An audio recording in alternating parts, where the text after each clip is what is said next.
What's up? MCR Sports Show. Brian Rose with Abel Tovar. Welcome back, everyone. So this music that we're rocking to right now, let me give her a little plug.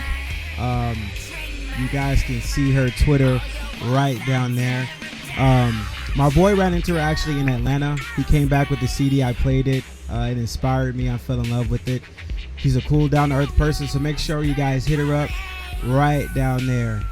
Yeah, right over there. I'll leave it up for a little bit. So, how was your week, man? Just came back from vacation? Yeah, we took a week off, unexpected, but it was cool. I didn't have as fun a vacation. I was lounging around the house. Yeah. Just busy, taking care of stuff. Had an allergic reaction to whatever. Oh, whoa. Alcohol poisoning? Is that slip for alcohol poisoning? I have an allergic reaction to whatever it was. I have no idea. Oh, okay. All right. That's weird. So we have a lot of stuff going on here with the NBA, free agency, trades, everything going down. So let's talk about first what the Lakers did. Did they move forward? Did they move backwards? Did they move laterally? I myself think they're making the correct moves to contend for the next 2 years. Kobe's saying, I'm only going to play 2 or 3 more years. He's hinting at retirement soon. Right, and he should. I mean, it's his 16th season now, so he'll be in his 18th, 19th. Yeah. He's got to be done. So let's see here. They got Anton Jamison, which was made official today. So Anton Jamison is there. He'll help shore up the bench. You have, of course, Steve Nash, who they signed. They gave him the trade exception that they got for Lamar, and also some draft picks. But the Lakers are on win now mode. Those draft picks, this year and next year, are not really going to matter. They're trying to win those 2 years. But it's 4 picks, first round, 2 first round, 2 second. It was 4. I thought it was 3. No, I got 4. 4. But okay, let's take a look. The Lakers really don't make those draft picks. Really don't play. They don't. They're not a team that builds through the draft. They acquire talent because they're LA. Yeah. So now the big thing is we're gonna just touch on it now. Then we get in depth into it a little bit later. But the Dwight Howard trade. I hope the Lakers pull it off. Hey, you never know. I don't. You don't. I don't want to see Dwight in LA. Okay. All right. Well, we'll talk about that a little later. So, all right. Now let's talk about the Nets. They made some moves. They were going for Dwight. It didn't happen. Do you think it was more of the Nets not wanting to take on those bad contracts, or was it the Magic's new GM trying to make a splash? The GM from Magic, I believe, was trying to get the most he could for Dwight, and I think he was asking way too much from New Jersey. I mean, honestly, I would like to have Brook Lopez as a center in LA. In LA. In LA. Last year, he was hurt most of the season, but his first 5 games, he had a 38-point game. You can't score 38 points if you're not good. And he's a legit center. I mean, he's fundamentally sound, and in LA, I think he would do better because he plays both ends of the court than Dwight would. I think he's more sound offensively than Dwight is. More sound offensively, yeah, but you cannot deny Dwight's Defensive Player of the Year's awards. Those are kind of by default, though. I mean, honestly, the years that he's got him, who else has been in contention? And his stats aren't staggering for those years. It's not like he's averaging 3-4 blocks a game. It's maybe 2.5, and then rebounds 13, 14. The blocks, the rebounds, the rotation. He can guard a big guy, or he can guard a guard out there around the 3-point line on the switch. He could guard the pick and roll a little bit better than most big guys, but I think that's the difference between Brook Lopez versus a Dwight Howard. And plus, Brook Lopez reminds me of a slightly worse Tim Duncan. His robotic movements is just kind of weird. Well, but see, so maybe the comparison's not fair to Dwight because Dwight's an athletic freak. Exactly. He's like a 7-foot guard. Yeah. So he can move like one, he just can't score like one. Yeah. So let's move on to the Hornets. Wait. Back to the Nets. Back to the Nets. Okay, here. Okay. The Joe Johnson edition. I hate it. You hate it? I hate it. Now here's the thing. I think Steve Nash made Joe Johnson, and he hasn't been the same player since he left. Same thing Phoenix. he did with Amari. Same exact thing with Amari. Is he the player that everybody thinks he is? No. He's this glorified Mike Miller. That's how I look at it. Exactly. But look at and since contracts with Jeremy Lin and everybody are such a hot topic right now, he has a max deal contract. Yeah. I think it was in around $100 million. He's not a max player contract. He's not. He is not. He got a lot of open jumpers from Steve Nash. He was big enough to run the pick and roll, pick and pop with Steve Nash, and that's what got him his contract. And the contract he got after that was they're still hoping he could pull up those numbers that he did in Phoenix, and he never did. He was the highest paid player on the Hawks, and I wouldn't say he's their best player. I'd say Josh Smith's better. I think Josh Smith was better too. But for whatever reason, they were desperate. They gave him, that money. I don't agree with it, and I don't like Brooklyn taking on that contract along with Joe Johnson, and I don't know why Darren Williams would see that as a reason to stay with them. To me, that would I would have used that to go with Dallas. If I saw he's going to be on my team and that's what I have to depend on. I mean, look at their starting five is going to be Darren Williams, Joe Johnson, Chris Humphries, and that's Brook another Lopez, ridiculous contract. Brook Lopez and Gerald Wallace. $24 million, 2 years. That's ridiculous. It's not worth it.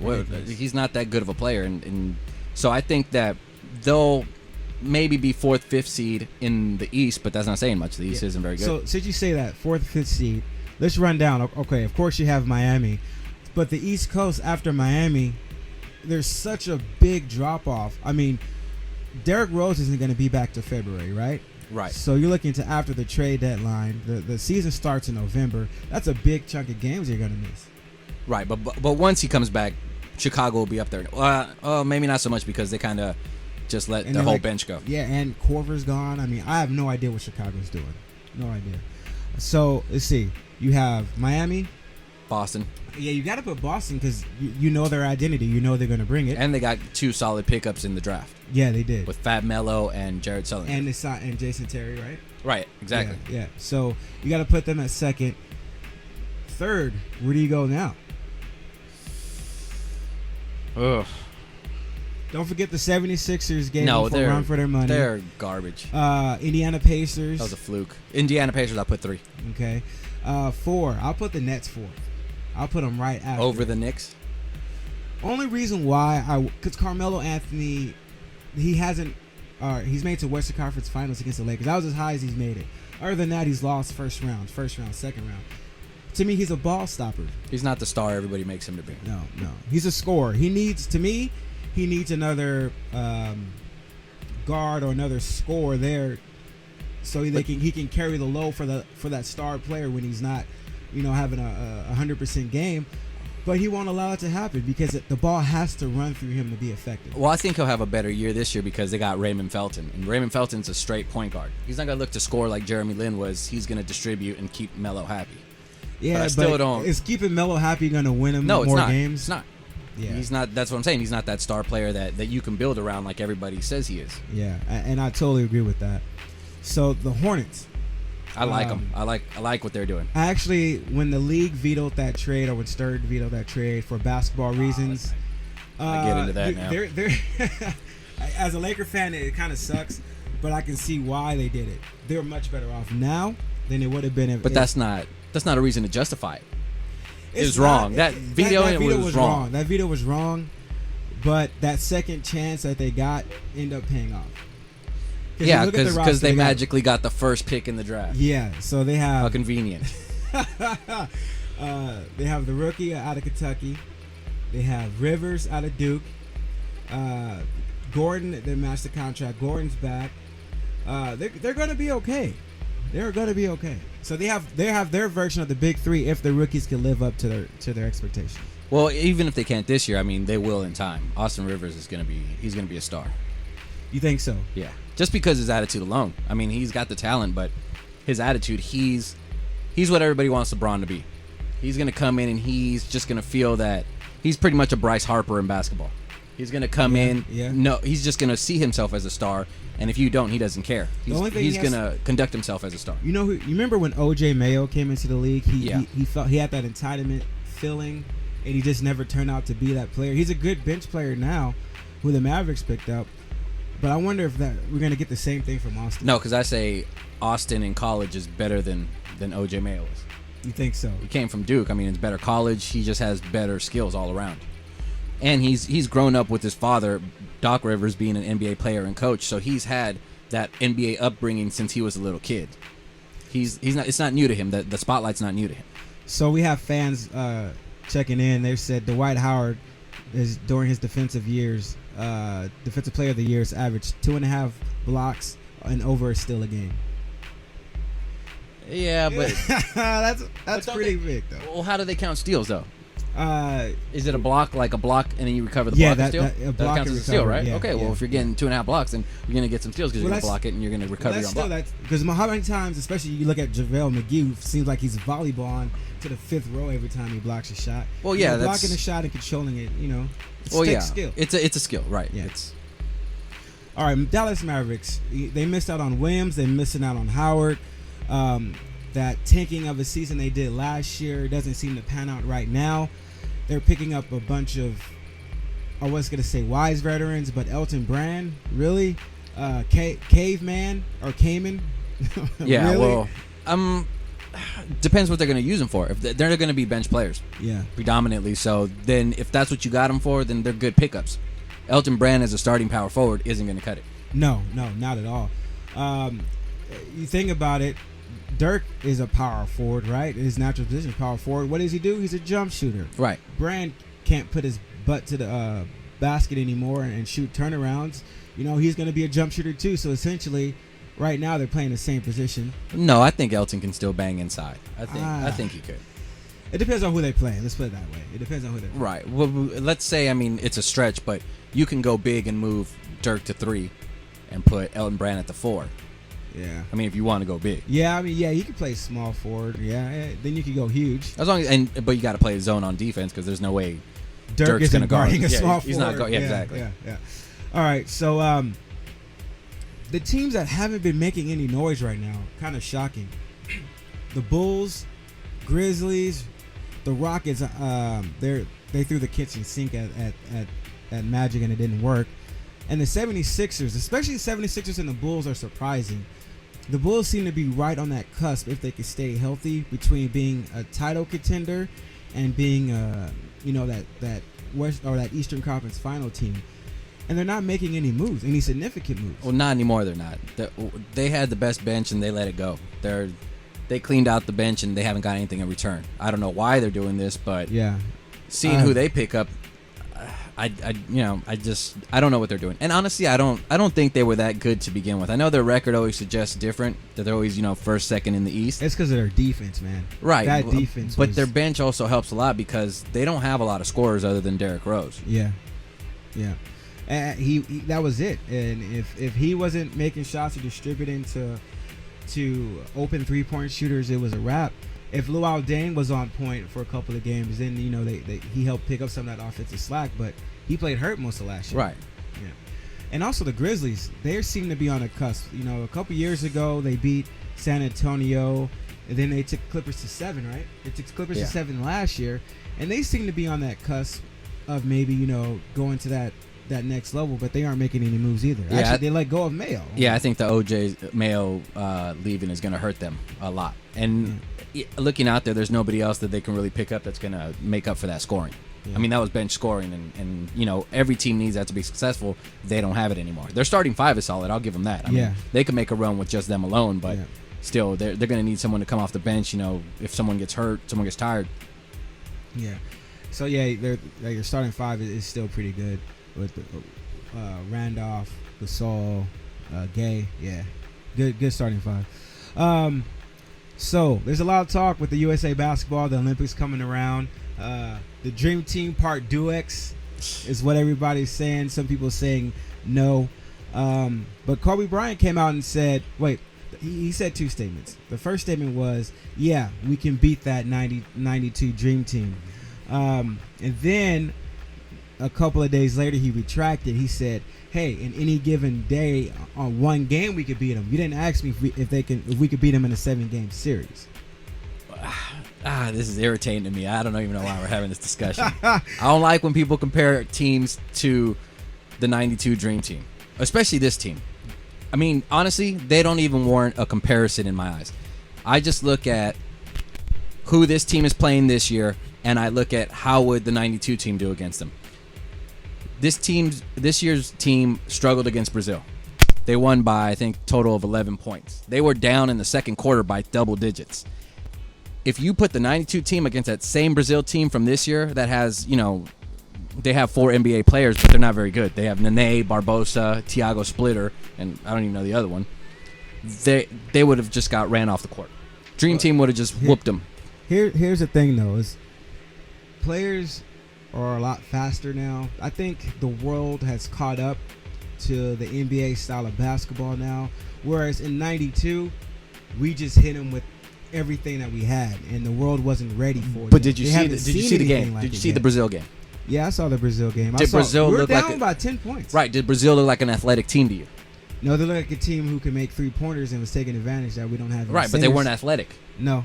Okay, so if you put, I'm not saying the Dream Team's athletic, but if you put them against the same team, they would have whooped them because fundamentally they're more competitive. They're just they're more polished all the way around. And keep in mind though that Coach K said that he didn't implement all of the plays. They ran what they wanted to run, maybe 5% of the game, and then he just had them do whatever they wanted to do. But that's the thing. Even when they're doing what they want to do, they don't have the basketball IQ that the Dream Team had. The Dream Team, you don't have to have plays. You just throw them out there. And they know how to play with each other way differently and superior than this team. They would just get it done. And they're all so competitive that on defense they would lock everybody down. That's the thing. You just hit the nail on the head. Competitive. Now guys are best friends, a little joking. But when that 92 Dream Team hit, guys didn't call each other after the game. Guys didn't go to dinner after the game. Their practices were epic. Yeah, they were going at each other in practice. With this team, they're laughing, they're joking, doing trick shots and stuff like that. Yeah, they don't take it serious. That competitive edge isn't there. But let's take a look at the 92 team. Charles Barkley, Larry Bird, Drexler, Patrick Ewing, Magic Johnson, Jordan, Christian Laettner. Sorry, I had a little something in my throat. Karl Malone, Chris Mullin, Scottie Pippen, David Robinson, John Stockton. That team is amazing. But you have to remember, Larry Bird never played another game after the Dream Team. Neither did Magic Johnson. So they were at way past their prime, so much that they couldn't even play after the Olympic game. So you could say, on the flip side, you could say, okay, Kobe Bryant may be on the edge of his prime, but Kobe Bryant was second leading scorer in the NBA last year and sat the last game out. Could have went for the scoring title. Right, but okay, what Kobe said when he was talking about the Dream Team, he said that they were older players at the end of their career. Looking at the stats right now, there's only really 3 players over 30. I mean, the oldest was Larry Bird, 35. Yeah. Then you got Clyde, 30. Yeah. Magic, 32. Yeah. And then John Stockton, 30. Yeah, Patrick Ewing. Everybody else is pretty much in their prime. Believe it or not, Michael Jordan did not lead the Dream Team in scoring. No, he didn't have to. It was Charles Barkley. But Barkley, Jordan, Karl Malone, Chris Mullin, Patrick Ewing, and Scottie Pippen, all in their prime when this is going on. See, when people say that this team's slower and this year's team's athletic, to me, doesn't matter because the Dream Team, their basketball IQ is so high that they wouldn't be playing an up and down pace. They would slow it down and play to their strengths. Who's going to guard David Robinson? Who's going to guard Patrick Ewing? Who's going to guard Charles Barkley, Karl Malone? Nobody. Well, they couldn't even guard Nene. Who's going to guard Kevin Durant? Who's going to guard LeBron James? Pippen. I think Pippen would shut LeBron down. You do? Shut him down. Oh. Actually, that would be a good matchup. And then you put Jordan on Durant, and he would want to take him. That's the difference. Yeah. Jordan, yeah, true. So, it got me thinking, can we put together a team of today's NBA players to beat the Dream Team? I think we can. You take Carmelo off the team. Yeah, you take Tyson Chandler off the team. Yeah, let's you look at take that. Anthony Davis off the team. You take Andre Iguodala off the team. Yep. And you start with the rest of the guys like Kobe, Kevin Durant, James Harden. I'll leave on there. LeBron James, of course. I even leave hell Kevin Love. Yeah, I'd leave Kevin Love. Awesome power forward. Chris Paul, Russell Westbrook, and Darren Williams. Leave those on there. Definitely got to put Dwight Howard. We need some centers. Dwight Howard on there. Maybe Andrew Bynum for a backup. Yeah. Top 2 centers in the NBA. Why not? Who else?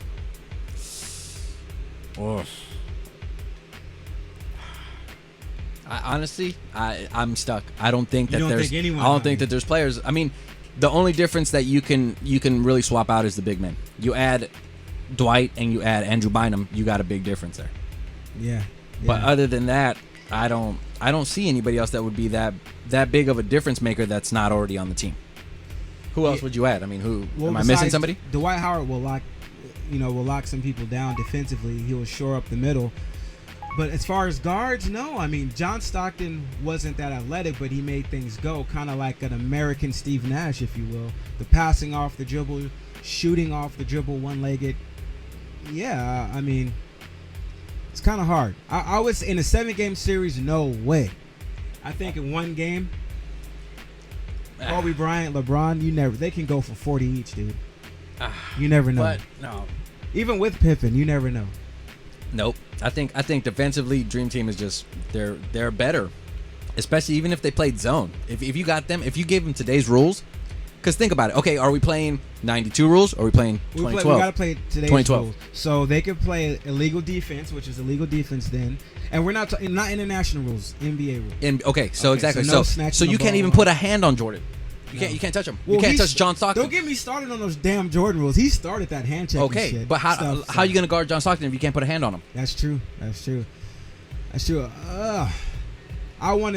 still stick by it. In one game, I think the 2012 team with some additions can win. In a 7-game series, I will lean toward that 26-year-old tandem of Michael Jordan and Pippen.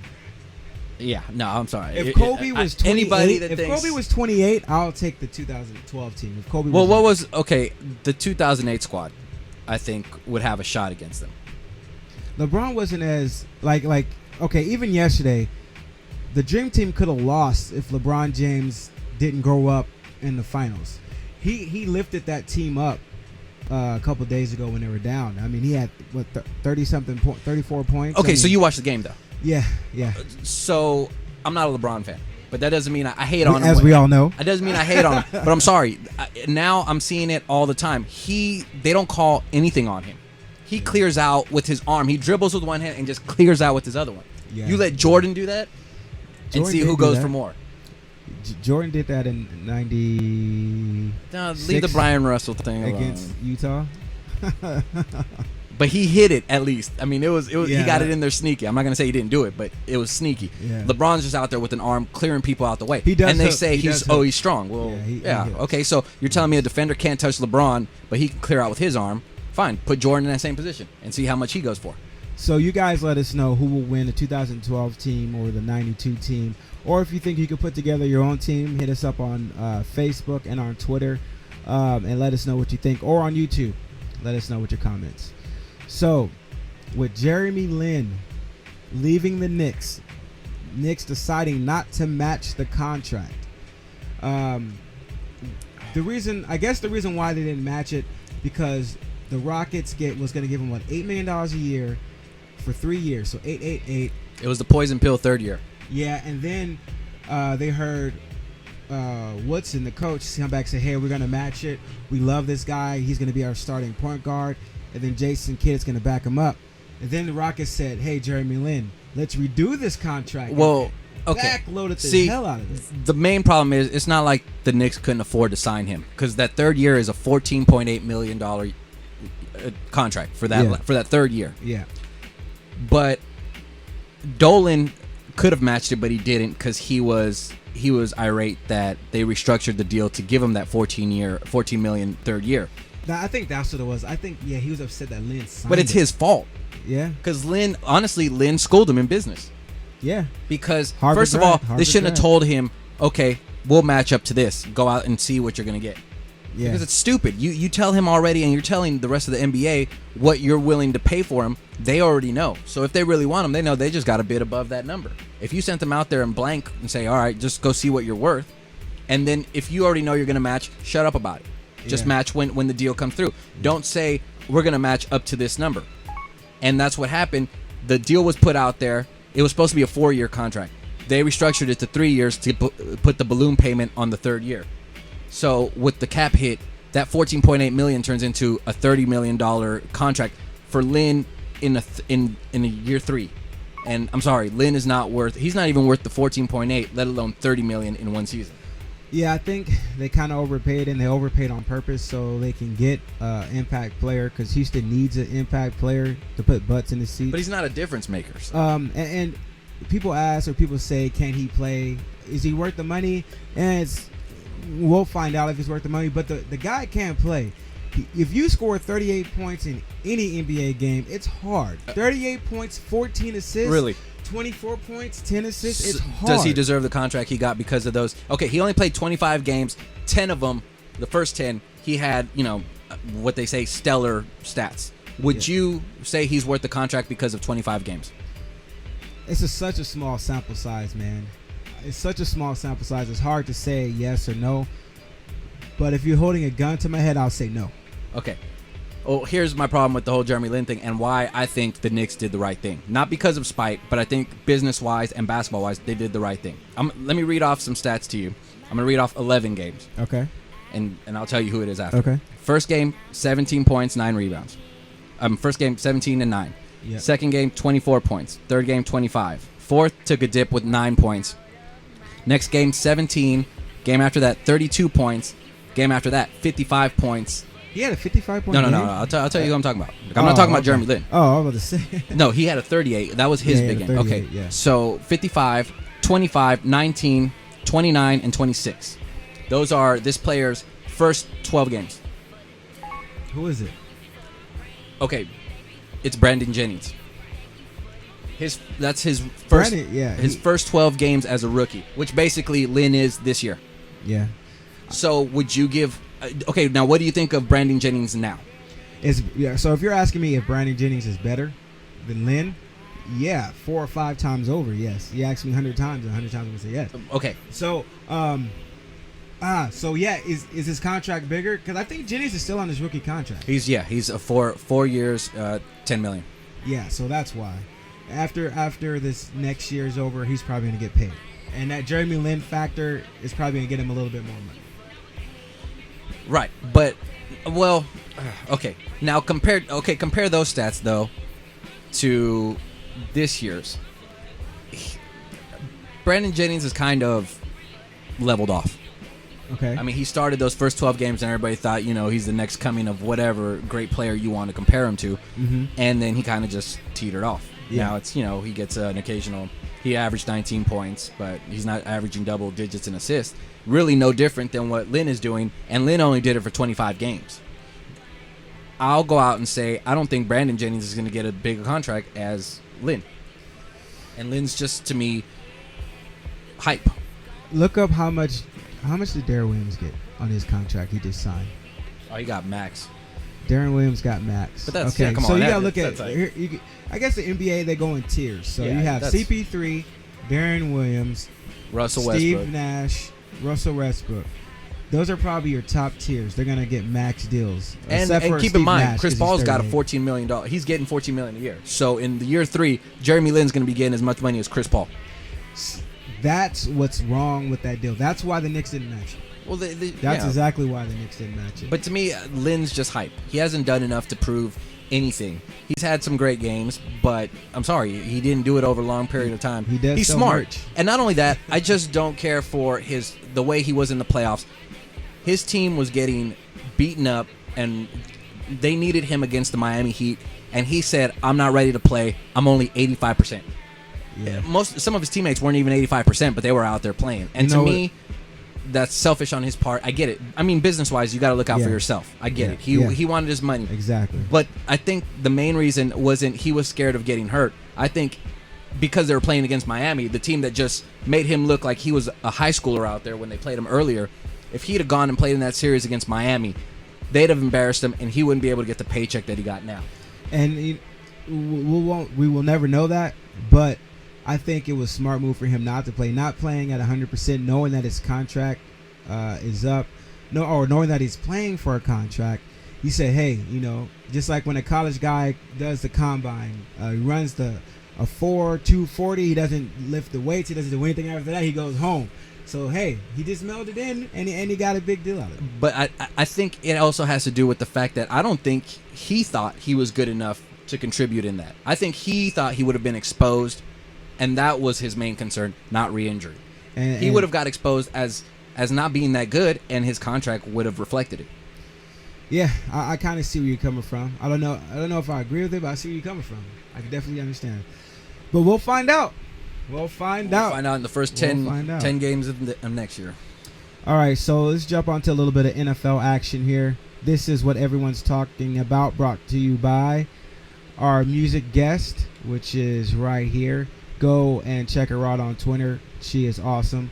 Her music, she's kind of a rock mixed with fusion, mixed with hip-hop, if there is such a thing. If not, I just invented it. It's a very good sound. Yeah. All right, so let's talk about some NFL deals going on. You have the Bears signing Forte after he held out minicamp. Well, running backs really don't do anything minicamp anyway, but he held out minicamp, was going to hold out training camp, but it didn't get that far. They signed him a day before the deadline. $7.4 million a year, I think it ended up being, with a little signing bonus he got. You take a look at Johnson's contract, take a look at Forte. Forte does way more for his team than Chris Johnson does. But are running backs devalued now, or their value going down? Yeah, I don't think running backs aren't going to make what they should be making because of their contribution to the game. I honestly don't think Forte's contract is fair to him. Yeah. He held out. He was franchise tagged last year. He didn't hold out. He played through. He got hurt. And then he gets a 4-year, $32 million deal. To me, he does way more than that contract's worth. I mean, Ray Rice got a 5-year, $40 million deal, which is, it's still, yearly, it's pretty much the same thing. Yeah. And honestly, those contracts, I wouldn't say are a lot to begin with. And in NFL, they usually don't see all that money. So if his contract's only for 32, he can get cut or waived or whatever in, year 3, and he won't see any of that. I think he wanted the years and the guaranteed money more than I guess a front-loaded contract. I guess he was just looking for that security. Okay, 4 years, I know I'm going to get paid this much. That's what he was. Well, yeah, I mean, get paid as much as his guaranteed. Yeah. So I think only 17 is guaranteed. So he's only sure to make 17. After that, they can cut him. If he gets hurt again, he's gone. So Ray Rice, what was his guarantee? I thought Ray Rice's guarantee was close to 40. No, that's the whole contract. The whole contract. That's the whole contract. Okay. See, that's what's wrong with NFL deals, is that the contracts never amount to what they are. Players get a $55 million deal, whatever. They usually don't see that money because on the either next to last year they get cut and they're not owed that. Unless you're Drew Brees and you get half your contract. But I mean, look what he had to do. I mean, look at all the contributions he's made to that team, that community. Yeah. And still, he had to hold out. Yeah. $100 million contract. $100 million, $40 million up front. So the 60 guaranteed. Yeah. I mean, but it's worth it. Yeah, the first year, guys, he's getting paid $40 million. That's ridiculous. I mean, he brought him a Super Bowl. What else do they want? Yeah. So, and like you said, he gives back to the community. Right. Yeah. So, RJ3 just signed. So he's finally officially in the camp of the Redskins. There's still 13 first-round picks who aren't signed, including Luck. Luck still isn't signed, but he's been reporting to the rookie camp, so it really isn't a problem. He's a stand-up guy.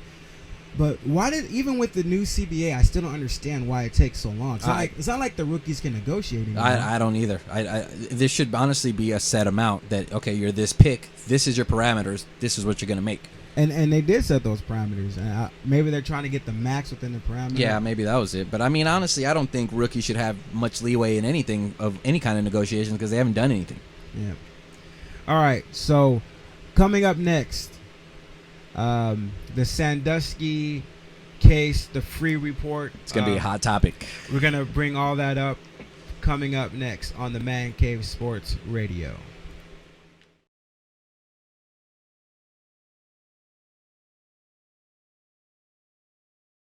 Business cards.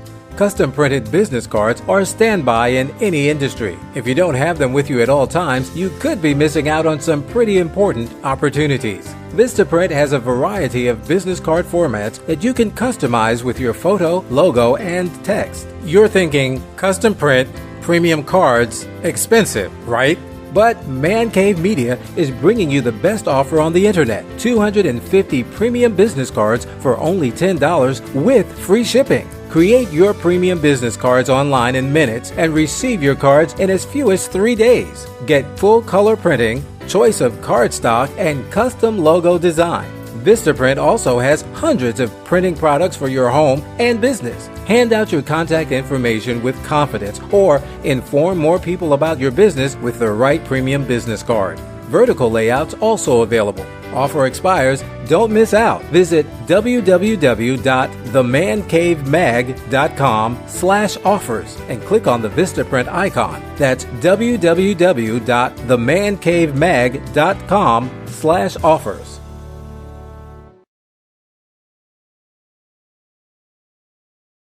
You only get one chance to make a first impression, so make it count with Vistaprint Premium Business Cards. Custom printed business cards are standby in any industry. If you don't have them with you at all times, you could be missing out on some pretty important opportunities. Do you play video games but don't have the money to keep up with all the latest titles? We have a solution. GameFly. Choose from over 7,000 exciting titles, no late fees. Enjoy the games as long as you want with free shipping to and from your door. And thanks to Man Cave Media, you can try it before you buy it. As a GameFly member, you can rent as many games as you want and play them as long as you want for one low monthly fee. Manage your own personal wish list of games with what they call My Game Queue. Check out 1 or 2 games at a time. When you're done, send the game back to them, and the next pick in your game queue will automatically be sent to you. There are never any due dates or late fees for members. Plus, members get unlimited PC play for free. That's right, unlimited PC play for free. To start your free trial, here's what you have to do. Visit www.themancavemag.com/offers and click on the GameFly icon. That's www.themancavemag.com/offer.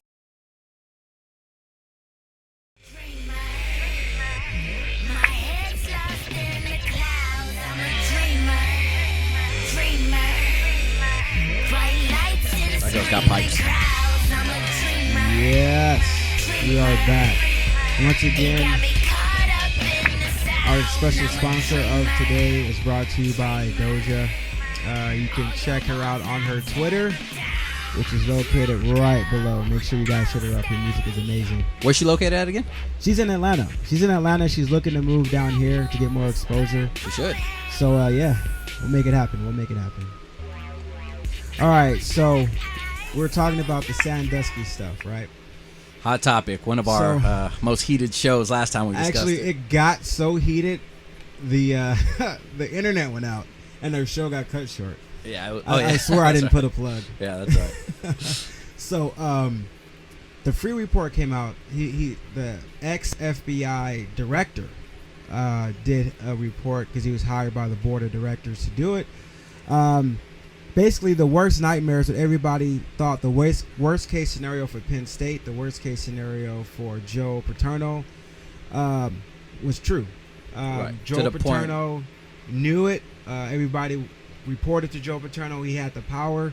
He decided to protect the brand. He decided to protect the football program, and he didn't think about the kids. So there's now discussion whether they should remove the statue, keep the statue there. I think the only reason why, because he's not alive to stand trial for what he did. So people are saying, hey, should we remove the statue now? What should we do? Right. He might have been brought up on charges if he were still alive. Yeah. As far as that plane driving over with that sign that says remove the statue or we will. I honestly don't know. I've kind of flip-flopped on this one, whether they should take it down or not. Because I think if they take it down, what's that going to accomplish? Yeah. I mean, are people going to forget about it? No. Penn State's always going to be remembered for having this. Yeah. But at the same time, I get that Paterno didn't handle it how a lot of people thought he should have. I mean, if he's going to be brought up on charges, obviously there was some cover-up on his end. So, but I don't know. I don't think they should take it down. I mean, if anything, leave it up there as a remembrance to what happened. I mean, to make sure, that it doesn't happen again. Because if you take down the statue, yeah, Penn State's going to be associated with this forever, but eventually people are kind of going to forget. Yeah, and I don't think Penn State should forget it. Like you said, that small town community type of thinking, it's kind of weird. So maybe that will keep them in mind. Say, hey, let's not have this type of community here again. Let's have an open book basically. Let's not lock down everything like it was before. And at the same time, it's a Joe Paterno statue. It's not, he didn't commit the crimes himself. That's true. That is true. And he's done, he screwed up. 61 years. 61 years with that program. Of his life. Yeah. That he dedicated to the players that did come through his program, that school, that community. And that's his legacy, is that statue. I go back and forth on it as well. I like to use a cliche, if you hold a gun in my head.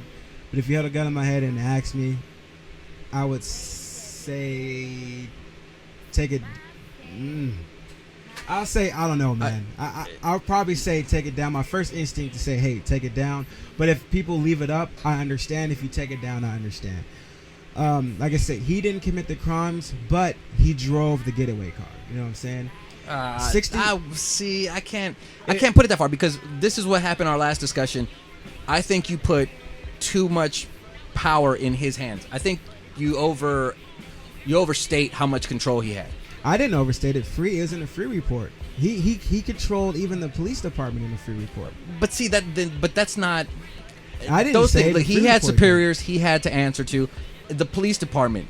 These are all other people that should be punished more than Joe Paterno, because at the end he answers to them. I get it. He's the head coach, and he's the face of the university, of the town. But he's really not. I mean, job wise, he's not. He doesn't have the last say on what happens. He has a superior that should have. If Joe didn't do his job, then a superior should have did his. Yeah, and just like I understand what you're saying there, but in a perfect world, yeah, that's what should have happened. But just like the report said, hey, he was the man. If he told the police what to do, what not to do, he told the mayor what to do and what not to do. I mean, he was running the show, man. He was running the show. But see, but that just puts more onus on those people, for them to go, okay, we're cops, but we're going to listen to you, Joe. All right, we're not going to say anything. And hey, maybe those people will stand trial, because they are still living, and maybe they will be brought up on charges. You never know. I know that the athletic director is going to be brought up on charges. The president of the university is going to be brought up on charges, as for they sure. should. But we'll find out about the rest of the people. So we asked the fans, we asked you guys, what do you think the statue should be removed? Do you think that the NCAA should give them the death penalty? No. So we asked you guys, what do you think? We got some crazy answers from Penn State needs to be burned down to, leave the statue up because it means more than what happened the last decade and a half. And also a little bit of breaking news for people who don't know. There's another gentleman who came forward from 1988. So more victims. Yeah, more victims from 88. So the first thing that they knew was from 98 on campus. So there's something that goes back to 88. So, hey, we'll find out. We'll find even more there. But so you mentioned the death penalty. Should they get it? Yeah. Should they get it? Okay. Their school makes over $50 million a year from their football program, right? Consider how NCAA doesn't have any ramifications for legal problems such as this, but they do have a parameter that says if administration is run corruptly or manipulated or I forgot the exact words, or things are kept hidden, then yeah, they can punish you. But this wasn't so much of a player getting paid to play. No boosters were involved. I mean, and you think about it, the people involved are going to jail. Right. So even with all that, you think they should get the death penalty? As a USC fan, I want to say hell yeah, because we lost 3 years of bowl games, 50 scholarships because Reggie Bush's parents took a house. And then you got a guy who raped 12 boys, and nothing's gonna happen. So yeah, remove emotion. As a bitter fan, I want to say yes. If I remove emotion, I say no. I say maybe. I think something has to be done.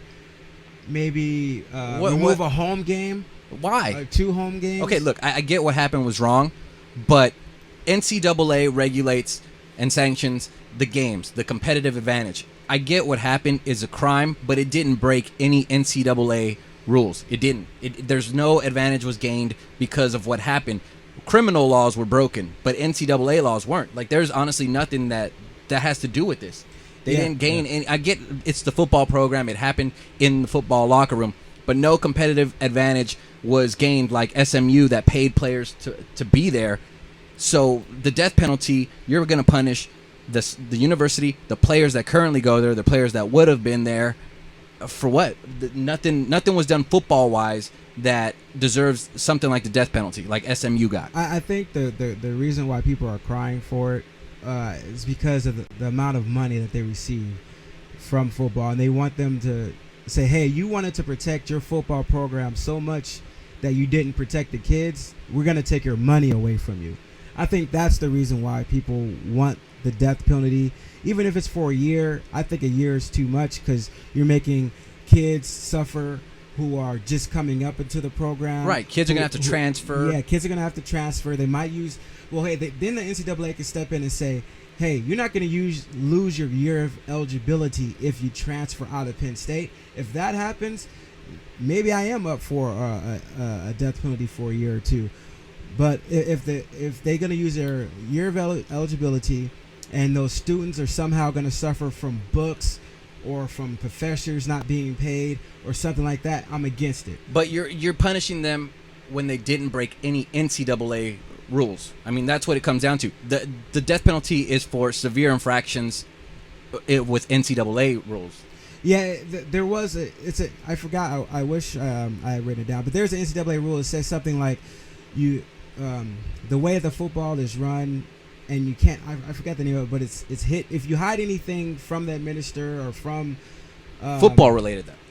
Yeah, it is football related, and that's what people saying. Hey, do they have NCAA have the legal right to do it or not? And I think that's what they're waiting on. Cause see, that's why it's taking so long for even the chief came out and say, hey, don't count it out that we're going to give them the death penalty. He came out and said that. But I think that's why it's taking them so long to make an official announcement. They're saying what they can do legally. Yeah, but the director's also the one that said they didn't really break any NCAA rules. Yeah, they didn't. So obviously you think they don't deserve it. I think maybe some money should be taken away because they put the program before the kids. And I think maybe, some monetary – they're going to have civil cases anyway. People are going to jail for life. Yeah. Why punish students and players, athletes that worked hard to get where they're at when they had nothing to do with this? That's how it works sometimes. It's what they call it, casualties of war. That's how it happens, man. But it's completely unrelated. Think about those kids in acts to be raped. The right, but those are criminal laws that got broken, and those are being handled in accordance with through the law, through judge, through jury, through time in prison. But I'm just saying that they put the program first. They put the football first. Maybe they should take it. Maybe they should take some money from them from doing that. But hey, if there's civil cases, I'm fine. If they somehow they should be punished some way. They should be punished some way so this wouldn't happen again. A slap on the wrist just isn't going to do it. But people are going to jail. It's not. That's what I'm saying. Like when you say it's a slap on the wrist, people are going to jail for life. Like they're getting their justified, just desserts, whatever. They're getting punished accordingly. Mm-hmm. But I don't think punishing the football program itself is justifiable. Because no NCAA laws were broken. I'm talking monetary though. Like I said, silver will be fine. But the punishment you're saying is they would have to justify it by saying NCAA laws were broken. Well, we'll see. We'll see how the chief will word it and when they come out with it. Some will say it's going to take even a couple of months. So we'll find out how they justify it or if they don't justify it when it comes out. So in page 2 news, you have the Lakers and the Magic's talking again. The talks are heating up, talking about a third team, not going to be Houston this time. It's going to be Cleveland. And you have You have Andrew Bynum headed to Cavaliers. Then you have Dwight Howard coming to Lakers, and some first and second round draft picks are going to Orlando for them to start fresh. Earlier you spoke on that you didn't want Dwight in LA. I don't. So he doesn't want to be in LA, so why should we want him here? Well, he just retracted today. I was watching. It's funny. I was watching a Dodger game last night, sitting with my kid. We're watching the game, and it's about the 7th inning or so. Dodgers are down, and putting the rally hats on. Then they show Dwight Howard in the press box or in the suite, and I had to do a double take. And then they show him on the jumbotron. Everybody starts cheering in the stadium, right?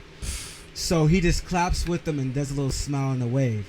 I was like, oh my God, maybe he sees he's going to be a superstar when being a superstar in Orlando versus being a superstar in LA, totally different worlds, right? And then this morning there were reports coming out from his camp. He's rethinking his stance on coming to LA.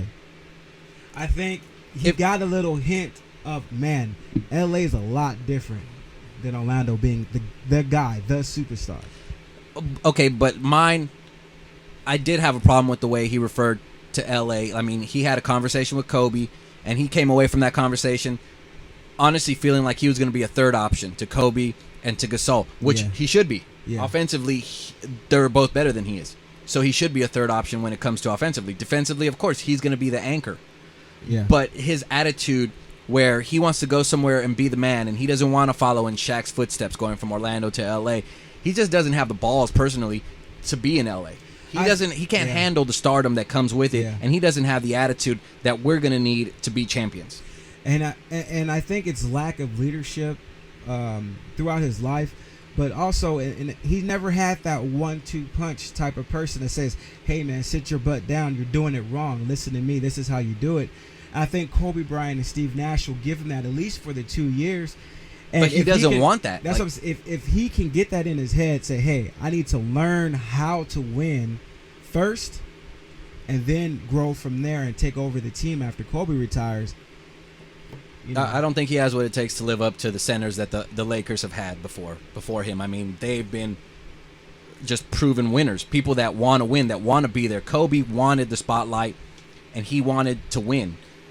I think Dwight's more concerned about his appearance, how he looks. Oh, can I be a star here? Yeah, exactly. He's too sensitive. Yeah, and hopefully, I just think he has a wrong. I think he has a good heart. He just has the wrong people around him that's giving him the bad advice or telling him to say the wrong things. And I think he'll be a good fit in LA if he's willing to make that sacrifice for a year. If he's not willing to make the sacrifice for a year, well, they're not going to trade him unless he signs an extension. So it's not going to be a year deal. It's going to be 4 or 5 years. Yeah, true. So if that's what's holding this up, that he's reluctant to sign the extension, then I don't want him. Why have? If he doesn't know he wants to play past this year, why would we want him in the first place? I mean, don't get me wrong. I might say that you still have to do it because, from what I've read, that Andrew Bynum said he's not going to be a Laker. Yeah, he's taking off when he hits free agency. He's not going to sign an extension. He's going to be gone, follow the money, and go somewhere else. And quite frankly, if I was in his shoes, I'll do the same thing. I mean, here I'm giving my all to this team, and the first chance they get, they're trying to trade me every year for the same guy who's in the same position as me. Well, so yeah, I understand. But see, that's why I would have took Brook Lopez instead of switching for Dwight, because Brook Lopez would want to be here, and you put Brook Lopez with the players around him that we have now, the drop off wouldn't be that great. Defensively, maybe, but honestly, offensively, we'd be a force to be reckoned with. I don't think he's not. I would say flamboyant. I don't know if that's the correct word, but he's not as outspoken as he should be if he comes to LA. I mean, he's not going Brooke? to be. Yeah, he's not going to be. I don't care. I don't care if he's mute. The Lakers need another Kobe, another. No, they Shaq. don't. They don't need somebody to talk. They need somebody to play. You have. Let your play do the talking. You have both baseball teams now. What's all that got to do with the basketball court? I'm Nothing. saying people are going to pay. People pay to see Kobe Bryant, to see the next exciting thing. They don't, but they don't pay for the beach. They read the paper to see what crazy thing he said. Now, is he talking about the commissioner again? People gravitate towards that. Yeah, but that's this year. when has Kobe really been in the papers for what he said? A couple times, yeah, he doesn't stick his foot in his mouth, but he says controversial topics. Fine. Yeah, but that's not why people like him. They like him because, shit, he had a streak of 10 games in a row where he scored 40+. Yeah, and as I'm saying, I don't think Brook Lopez can bring that type of excitement. I think that's why. I don't need excitement. I just need points and rebounds. So I don't care. I don't care about excitement. If you're looking for somebody to take over after Kobe, I think you need that excitement. You have to have that excitement. No, it's not. Look at Jeremy Lin. He's getting paid for excitement. Exactly. Look at Jeremy Lin. Exactly. And what's Houston going to do with them next year? Nothing. Sell some tickets. So exactly. I don't live in LA, so I don't care about buying tickets for the Lakers games. I want to see them win. Yeah. And with Dwight and his attitude, they'll win, but they're not going to. I don't think that they'd be champions. So you thinking it's more the long lines of when the Lakers rented Karl Malone, how they didn't really buy in. They were just so damn good that they won games. He disappeared in the finals. He was hurt though. Well, right, yeah, but I mean, even then though, Gary Payton and Karl Malone are proven winners. They wanted to be in LA because they wanted to win. That's what I'm saying. If Dwight wanted to win, if that's what he cared about, then it would be a no-brainer decision. He'd be in LA with Kobe, Nash, and Gasol. I mean, really, look at that four alone. Who cares who the fifth person is? Yeah, that four alone with Antoine Jameson on the bench, you got a contender right there. Yeah. But if he doesn't want that, if he doesn't see that, I don't want a player that's honestly that dumb. So I'm guessing in about a week, probably by next week's show, we'll have an in-depth discussion on where did he go, and why did they make the trade, and what held it up so long. So hopefully next week. I'll tell you right now, Dwight's holding it up. Yeah. It's going to be the same answer next week. He's holding it up. He's holding up everything. He's been holding it up since last year. The indecision. We had the decision with LeBron. Indecision. Now we got the indecision. And both players now get on my nerves because it's what they do. I mean, I don't see why it's so hard. You want to win. You go to the NBA. What do you go there for? You're going to be rich regardless. You're making millions. He's getting a max contract wherever the hell he goes. So it's got to be about winning at one point or another. And as long as he's been in the NBA and it's still not about winning, then screw him. True. It's never going to be about winning then. And you think about it, he doesn't want to follow Shaq's footsteps. Which is stupid. But see, that alone says a lot to me about him because I think he doesn't think he can live up to what Shaq did. He can't come to L.A. and dominate like Shaq did. And he knows it. He knows he's going to have to live up to those expectations that he can't reach. Win 3. He can't. Yeah. No, even one. I mean, honestly, stat-wise, Shaq's putting up 30 a game, and he was getting, 14, 15 rebounds. Dwight can't do that. Dwight can't score like that. Interesting. Never thought about it that way. I just think, like we said, we've been saying that he's sensitive. He cares about what people think. He knows he can't come to L.A. and live up to those expectations. So he knows that for the rest of his life, people are going to look at him as a kind of a bust. Yeah. So here's a little something. This is why the stars are aligned for him to come to L.A. When Shaq came from Orlando, he came off a year removed from losing to the finals to the Rockets, I believe. Right. And then down year, then he was gone to LA. Dwight Howard, 2 years removed from going to the finals against the same Lakers. Now contracts in limbo. It might be the same exact deal as Shaq. So I think the stars are aligned for him to come to LA. I hope he does come to LA. I think it'd be a good fit. The question is he mentally ready to be a Laker? Which I don't think so. I think he's never going to be mentally ready. He's just not. It's not his makeup. I think Bynum, if Bynum wanted to stay in LA, would be 10 times better because Bynum does have that chip on his shoulder where he wants to prove people wrong. He wants to be the man.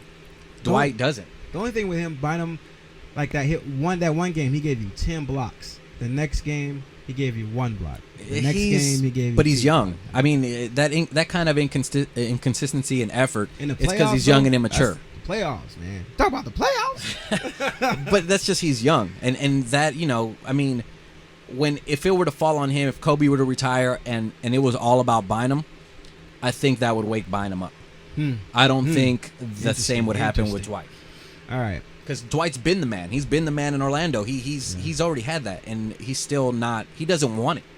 And we're gonna see how much he meant to that team when he's gone. We're going to see what that team does when he's gone. We're going to check it out. I don't think they're going to fall off that much. So we have a lot of off-season troubles in the NBA and in the NFL. The first person's Oakland native, went to Cal, running back Marshawn Lynch. Not his first run-in with the law, but he got a DUI recently, swerving in and out of lanes and almost hit a pedestrian. There was reports saying he did hit her, and then reports saying she didn't. or he didn't. So I don't know which to believe quite yet until the official report comes out.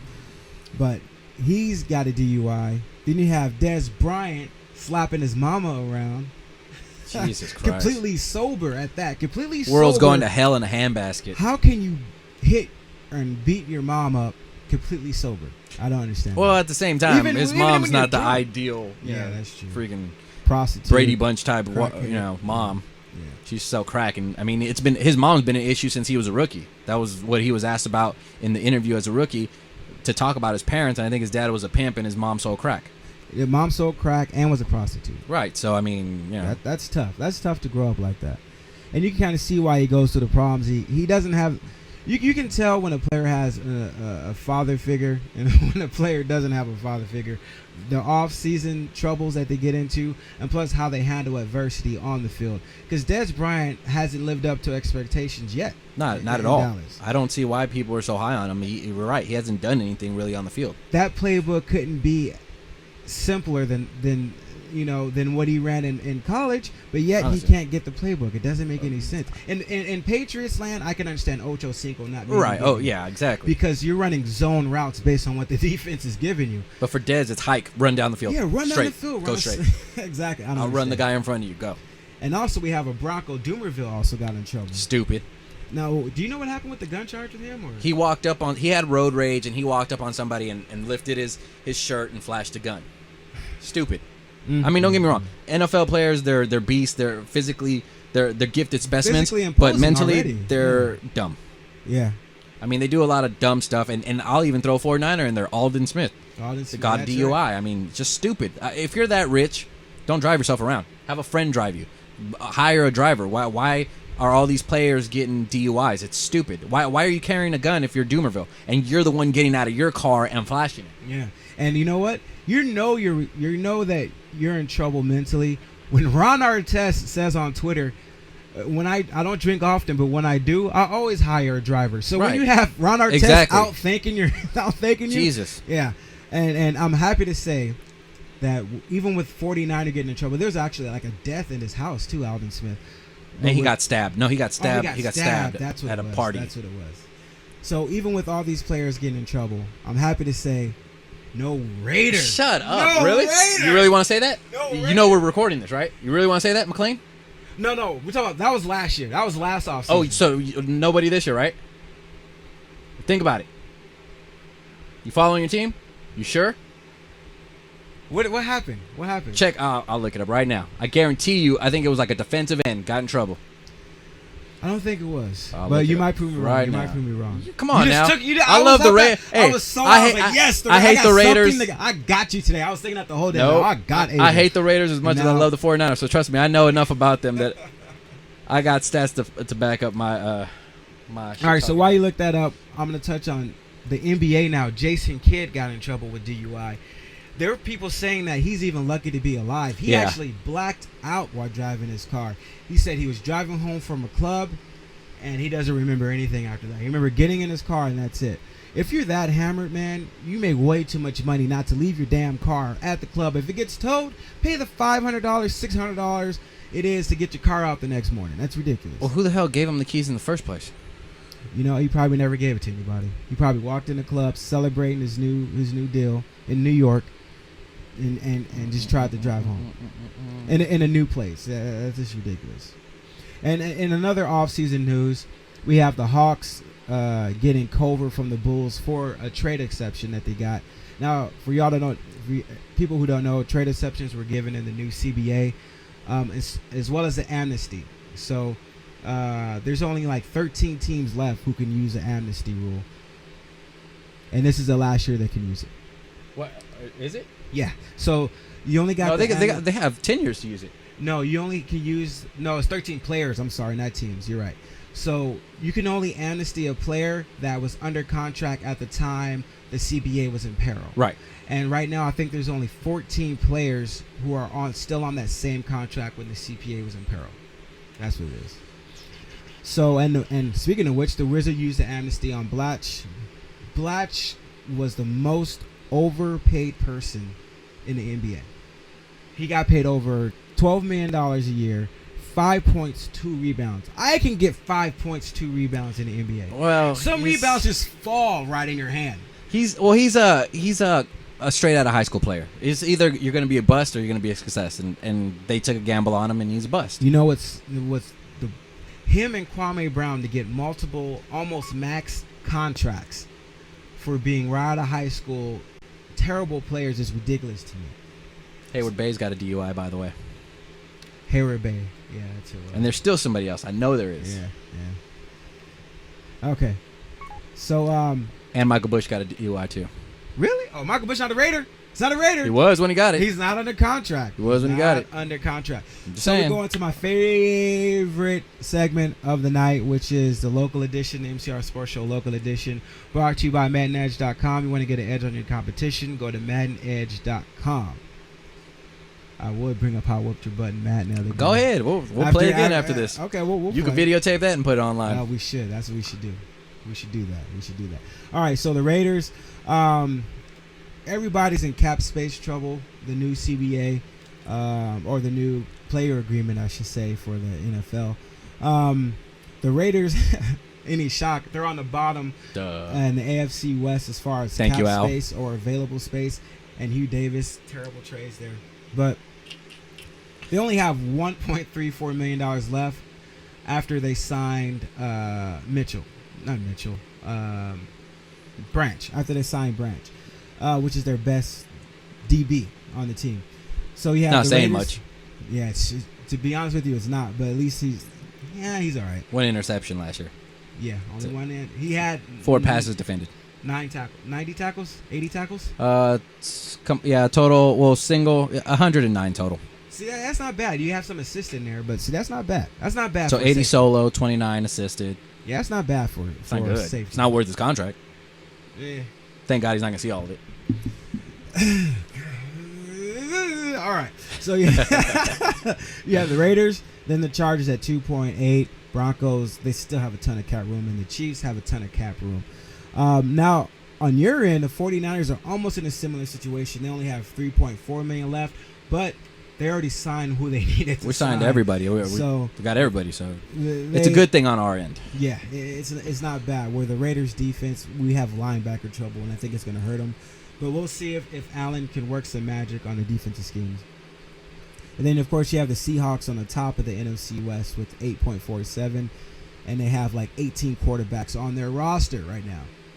No, they have 4, but that's still which division you think is going to be better all around? It all depends on Manning, dude, to be quite honest. And I think the Chiefs might win the division. Now, I'm a Raider fan first and foremost till the day I die. I bleed silver and black. But I think the Chiefs and the Broncos are going to fight. Yeah. Especially if the Chiefs stay healthy. They had a atrocious year last year with health reasons. You had Dwayne Bowe was the only skilled player that wasn't hurt last year, right? Yeah. Everybody else, Jamal Charles went down. You had their star safety went down. The star cornerback went down. I mean, they didn't have anybody. So let's say McFadden and Jamal Charles are both healthy. Who has more yards? Who's better? McFadden. I think if McFadden stays healthy, 1,400 yards isn't out of reach. Jamal Charles is, I wouldn't say he's faster. I think they're about the same, but Fadden has that get through the hole. You better wrap up and tackle me. If you just try to arm tackle, you're not going to get him. Jamal Charles, he's a little lighter. You can arm tackle that guy. Okay, so then how about up to their careers right now? Who's better? Up to today. That's hard to say because I don't remember the year before last. He had 1,400 yards the year before last. And that's the year that McFadden broke out too. Yeah, but McFadden was in the league how many years before he broke out? This is his rookie year wasn't that great. The second year was good, and the third year was a breakout. He had 3 bad years. No way. He's only played 4 years. Yeah, I know. Last year was his breakout, or the year before that. That was his 5th year now. The year before was a good year for him. Look it up. He was hurt. He didn't even play the whole season. Look at it. Not the last year, but the year before that. All right, let's see here. They were hurt most of the season. Jamal Charles got hurt second week, and I think McFadden got hurt week 8. He only played like 8 games. So let's see. Okay, so Jamal Charles had 1,100 yards, and in his first season he only had 357. He didn't had play much. So 1,100, and he had 1,400 as third. Yeah, that's the breakout. And then he got year. hurt last year. Yeah, so let's look up. And then, yeah, that 1,400 was the breakout year. That's when everybody was everybody's eyes open to that guy. So let's see McFadden now. all right, let's see here. Okay, so he had it's ridiculous. Okay, he only had 499 yards his first season. Rookie, okay. 357 is second, and 1,100 is third, and then 614 last year. Which is last year. See? Okay. Yeah, come on now. He had 1,100 yards. Quit when being he a didn't homer. play. He didn't play the whole season. He Sack didn't play the up. whole season. So you ask me who's better? I'm still gonna say McFadden. They're ridiculous. I'm still gonna say Absolutely McFadden. ridiculous. He's Just- the West just Coast. like Palmer He's the last year. West He's done Coast nothing. Ray Rice. No, If he's he not. stays How healthy. can you say that? If he stays that's an healthy. insult to Ray Roth. No, if he stays healthy. If he stays healthy. So if Carson Palmer learns how to make better decisions, then he's a good quarterback. No, that's unfortunately, different. That's unfortunately, different. he doesn't. That's like saying, okay, we all knew Andrew Bynum could be this type of player if he stayed healthy. He finally did stay healthy, and he showed the world what he could do. He's an all-star. The same thing with Darren McFadden. If he can stay healthy, he will put up 1,400 yards. He just hasn't put a full season Whoa. together. You can't. Carson Palmer is never going to be a Manning. He's never going to be a Brady. He's never going to be. That's funny. He's not even going to be a Flacco. That's funny because if I talk to Raider fans, they talk about him like he is. I'm a Manning. rational Raider fan. Come on. I'm a rational Raider Come on fan. now. I will tell you the truth. But will I still buy tickets? Hell yeah. I You will. know you won't. I'm No, you buying won't. 3 tickets as soon as You're we get out full of of here. it. Buying 3 Tell the rest of the tickets. nation to buy tickets so they don't get blacked out again. Hey, we didn't get blacked out now. One game last year. Barely. How How many of those games? Like 3 or 4 of them came down to that Friday. That they had to extend the limit. I got to sit at home They had to and extend watch it on my big screen TV while drinking a beer. with They my had to kids extend screaming the at my limit so they legs. wouldn't get blacked out. That's sad. Hey, That's it sad. happens. Try It to get happens. a season ticket for 49er next year. I know the season Gone. tickets are gone. Gone. Because All games gone. You know why? Gone. Because the Bay Area is a whole bunch of bandwagon fans from baseball to football. Here we go.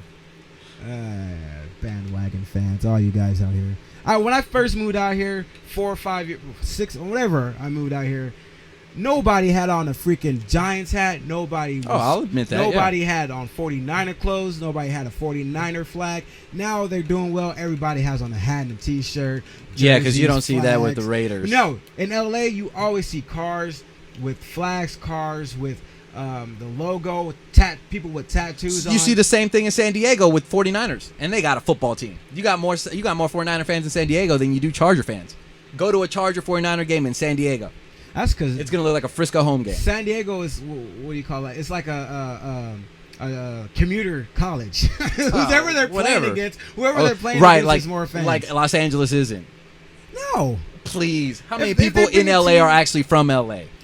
It's like the Bay Area. Everybody just goes there.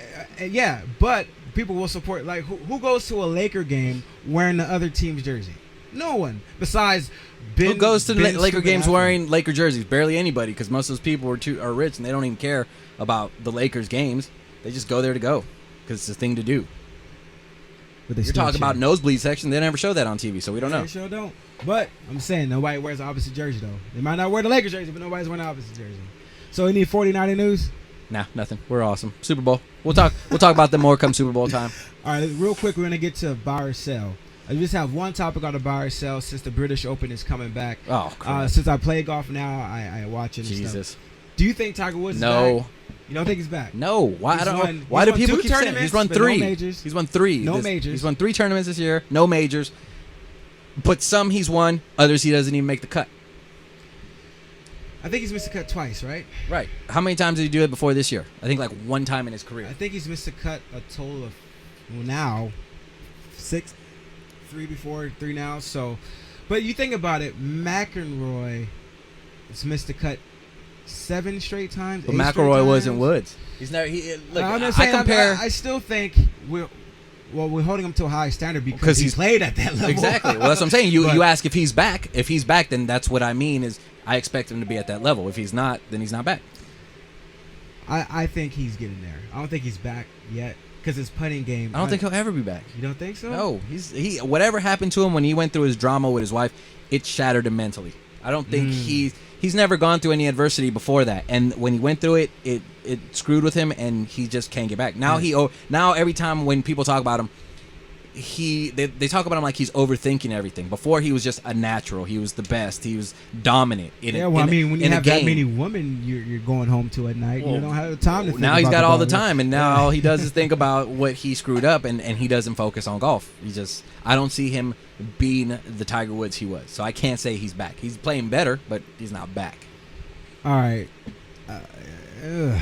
I just think that his putting and a mental aspect, golf, arguably the most mental anguishing sport there is. Right. Maybe I can see your point. So this last segment that we're going to start doing, called Get to Know Us. I'm going to ask you a question, and you're going to ask me a question on things you want to know about me. So I'm going to ask you a question here. If you had a choice between... if you had a chick that was hot, right? Hot chick, and you had a chance to I like date. the start of this. Let's go. Okay. But she was a Raider fan. I mean, she had everything. Oh, no. Everything that you... Go ahead. I got the answer. Go ahead. Everything that you want. She cooks, she cleans, she's hot, she goes to the gym, she keeps herself up. Hair is perfect, body's beautiful. But she's a diehard Raider fan. She has season tickets, right? She has season tickets, and you have season tickets to the Niners, right? Yep. But for some reason this year, all the home games for the Raiders lined up for all the home games for the Niners.